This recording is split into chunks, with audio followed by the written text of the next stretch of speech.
اما نقلب نلقى الميمه الحبيبه الكبيده، رمضان بلا بيك داير، رمضان بلا بيك كحل الغربه، نحنايا محنا الميمه.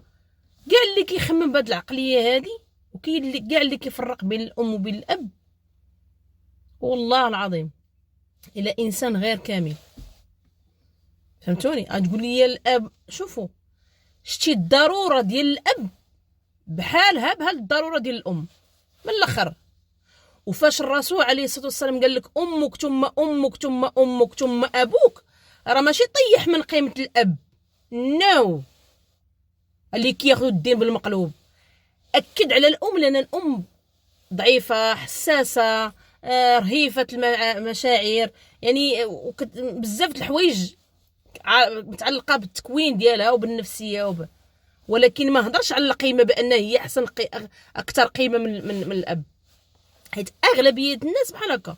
البو كيضرب تماره، كيتكرفص، كيخرج في الليالي، في الشتاوات، في الثلج، في التبروري، ومنين كيكبروا الدراري ويديروا الكتاف ويتزوجوا كيجيو يعطيو لامهم باو بحال ما كاينش. وهادشي شفتو انا. الشريف شتي البو هو اساس الدار، واللي فقد باه هو اللي غيحس بهادشي.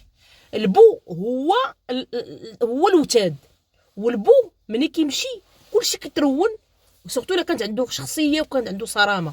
حيت الاب كيهزك انت وامك وخوتك وداركم كامله، حياته كامله حتى كيموت. والبوك وما كانش، ما غتكونش انت وما تكونش امك وما تكونش ديك الدار اللي عشتي فيها. الشريف هي الام مهمه، ولكن الاب حتى هو مهم. فما تبقوش تفرقوا بين الام وبين الاب. المهمه الحنانه والبو، انا كنشوف بان البو ديما مظلوم، لا في الاعياد، لا في الفيديوهات، لا الناس اللي كتهضر ديما على الام. انا مرا، انا ام، ولكن ملي كنبغي نمشي نكسي ولادي كنقول لهم انا مشيت كسيتكم، ولكن الفلوس راه ديال باكم، باش تخلي البو الدري كيكبر بان راه كاين الدور د باه، ابا انه كيخرجهم، ابا انه كيلعب معاهم، ابا واخا بيكونش كاع كيدير هادشي. انت كأم خاصك تحيي في ولدك الحب ديال الاب. راه قد ما زرعتي وحفرتي باش يبغيك ولدك عنتي، قد ما كيكون داكشي بالمقلوب. سبحان الله العظيم.